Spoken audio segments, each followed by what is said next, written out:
We're all feeling it and trying to wrap our arms around each other and trying to wrap our arms around the families who have been directly affected. We may not have known them in life, but we will never forget their names, the victims of the mass shooting at MSU being remembered at a series of vigils across the state.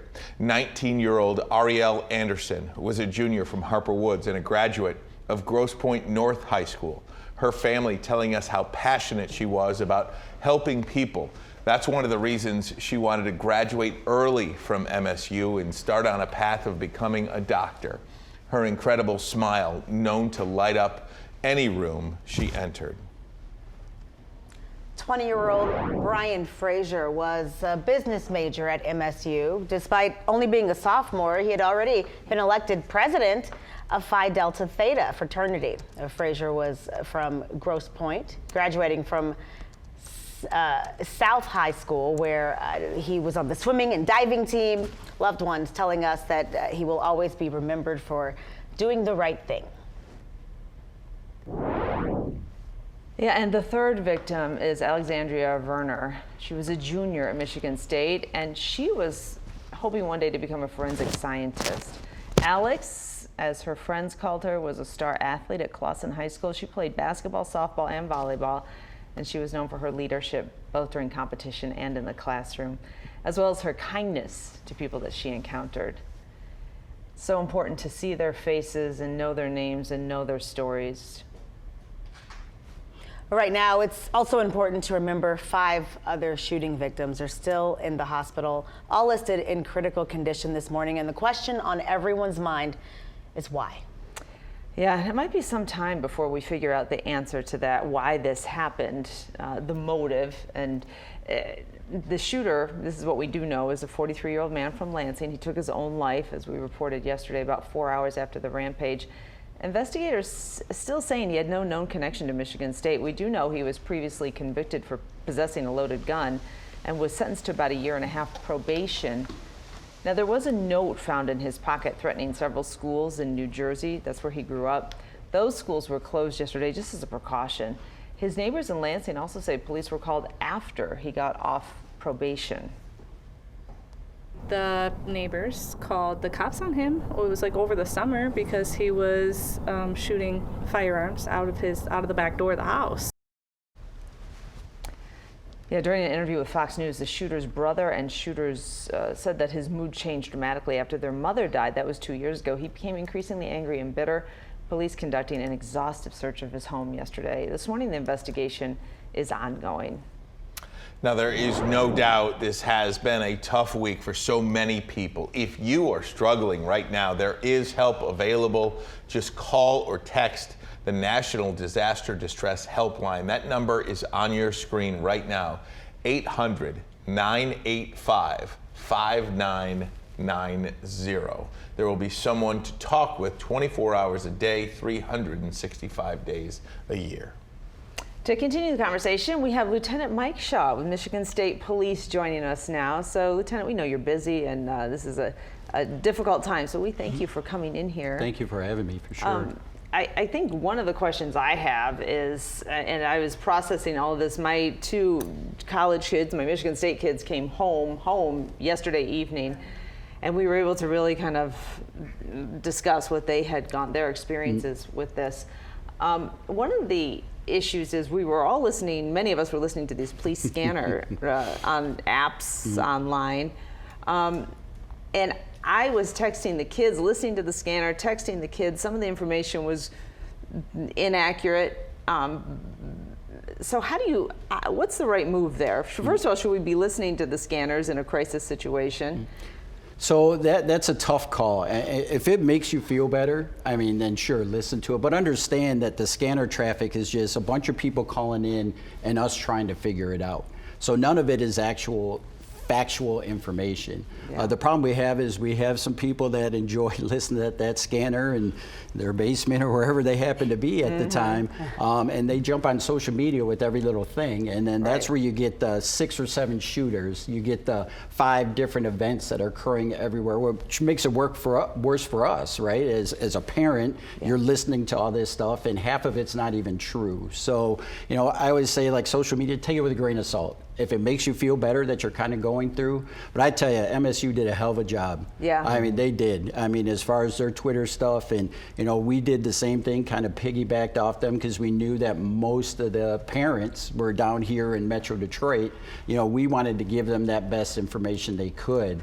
I mean, it was hard to tell parents you know, don't go to MSU for your kids. Right. My daughter graduated a couple years ago from MSU. Could I have heeded my own advice?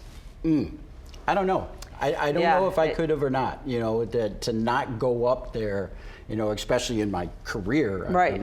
I'm a guardian of my community, and to say that I'm not going to do that, that's tough. Yeah. I will say, just listening to the scanner, you do get an idea of what law enforcement deals with. And it is reports of shots fired over here, sweet. We swept this building, it's clear. I mean, it is an amazing orchestrated event in most cases when it works well. Just incredible. And unfortunately, or fortunately, I guess it depends, we're very good at it. Yeah. We've gotten too good at it. And that's because we have to go to those type of incidences. But what about those students? I mean, my daughter, you know, she's one of the run, hide, fight kids. I mean, they learned that from the very beginning. I mean, she went to Clawson. I'm from Clawson. You know, this hit our community very hard. You know, it's tough, but those kids did exactly what they were supposed to do. I think they did a better job than the adults did. They did exactly what they were supposed to do. They went in there, they sheltered in place, they barricaded themselves, they knew what to do. But we got to do something to figure out where this isn't our last recourse. I tell people I'm from the best law enforcement agency in the world, and I can be, but we're an after the fact issue. So we're there after the shots are fired. We're there after it happens. But when we look at these events, which they're going to do with this particular incident, there's going to be certain indicators that we go along, including not using the laws that we have on our books already to put people in jail that should be in jail. And this murderer was one of them. Still so many, right. But there are still so many that happen, and they did get the gun legally. So this is a problem that is uniquely American, as I know everyone understands, and a big part of that is because, unfortunately, it is a politicized issue. Absolutely. I'm wondering, with your police experience, what are some of the loopholes or places that you see, just common sense things that it doesn't matter about politics, just keeping our kids safe, things that maybe officers say, well, this would be great, this would be, because we hear about how about metal detectors in schools, or, you know, all these things are thrown out, but it doesn't seem like anything is really happening. So we look at a couple of things. The governor is very clear in the State of the State. She was very clear when she was in her press conference. There's certain laws that we can act today that nobody's going to argue about. Right. Safe storage. How many kids in the city have we seen die at a gun that's left on the kitchen table, somebody's pocket? So how do we not say we need to make sure that people know to store your gun correctly, and if you don't, we're going to lock you up? Right. Background checks. Who can argue about that? Who can argue about the fact that we want to make sure that the people that have a gun are supposed to? Can't argue that one.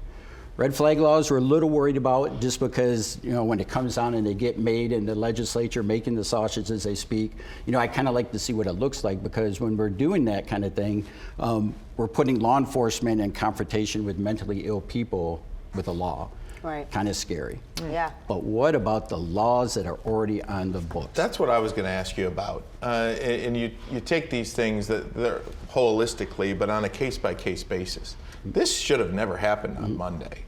In 2019, this gentleman did have a felony gun charge, but prosecutors allowed him to plead it down. From your perspective, how many times do you see it? And if we just and enforce the laws already on the books, how many of these could be prevented? So we'll take this murderer, for example. 2019, he gets arrested for carrying a concealed weapon. It's a 5-year felony. 5-year felony. We already have felony firearms, which was the last time that the legislature looked at laws to say, how do we prevent gun crime? It's a mandatory 2-year sentence when you use a gun in a crime. This is what he did. So you're looking at anywhere between 5 to 7 years that he could have done in prison. He got 18 months probation. That is it. If they actually would have gave him the sentence for the crime that he did, he'd be in jail still. He would still be there. That's what we're looking at. We need to take the laws that are on the books, some common sense gun regulation, and put them together. And then we need to sit down like adults, because we're failing our kids. We need to sit down like adults and say, how do we take this next step? Am I going to say this is never going to happen again? No. You can't. You can't say that. I mean, but we need to take those steps to try to work our way through this process so we're not talking about this every day. Lieutenant Shaw, what does going forward for, I got 2 kids at Michigan State. What does that look like going forward? I mean, does something change there? How do you create safety on a campus of 5,000 acres, multiple buildings, kids coming and going? And that's the tough part about it is they go through this investigation. Did this person target MSU? Or is that just the building he walked into? And those are answers that we may never, ever know. And that's the hard part about these investigations, because the only person that knows is dead. That's the only person that knows exactly what happened and why it happened. We're all going to guess, we're going to speculate, we're going to use it to, if you're in the political circles, you'll use it to your advantage, to your argument, but we don't know why this person picked these 2 buildings or what.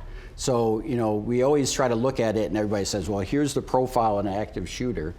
Well, this guy went against all that, right? That's not the profile that we actually see. So you got to take these on a case-by-case basis. Do you lock the doors of every place you go? I mean, as we as Americans ready to say that we're going to walk through an airport-type security system everywhere we go. Yeah, to go to class. To go to class, to go to a bar, to walk into a stadium. I mean, are we ready for that? Lieutenant, I want to ask you the last thing. I know we're running out of time here, but I think this is important, this idea of de-escalation. We cannot seem to control ourselves, be it online or anywhere else. From your perspective, what you see every day, crimes that are committed, shootings, deaths that are committed over simple arguments, what would you suggest 1 or 2 things people do moving forward? So that's something that gets thrown at my profession quite often, right? De-escalation. It's a word that gets thrown around for everything. But we do look at this. We've had people killed in the city of Detroit over a burnt piece of chicken.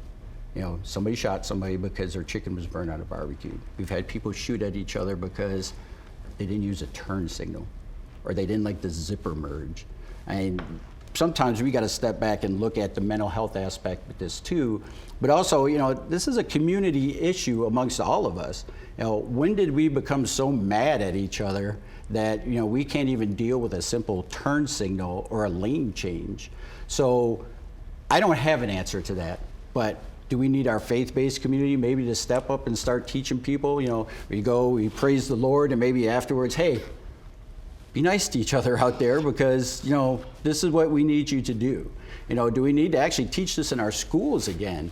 But maybe well, certainly not we do know, so. Lieutenant, coming together, being isolated does not help because we start to live in this world of solitude, this bubble, and that doesn't make us any more kind to the stranger who we might be sharing a road with. Right, and the hardest part about that is we were already seeing it before the pandemic. Yeah. So we're already starting to see this isolation between people, social media. In the old days, I'm an older fella. You say something like some of the stuff you say in social media, I'm going to punch you in the mouth. Those days are gone now, to where people think they can say whatever they want to anybody, but now that anybody's also got a gun in their car. And so they're saying, oh, you're going to say that about me. Disrespecting me is one of the big things we hear to all these incidents we go to. Now you're shooting. There's a lot to look at here, and it's not just gun control or mental health, or there's a lot of components. It's so complicated. Well, thank you. Thank you so much for your time. Thank you for being here. Yeah.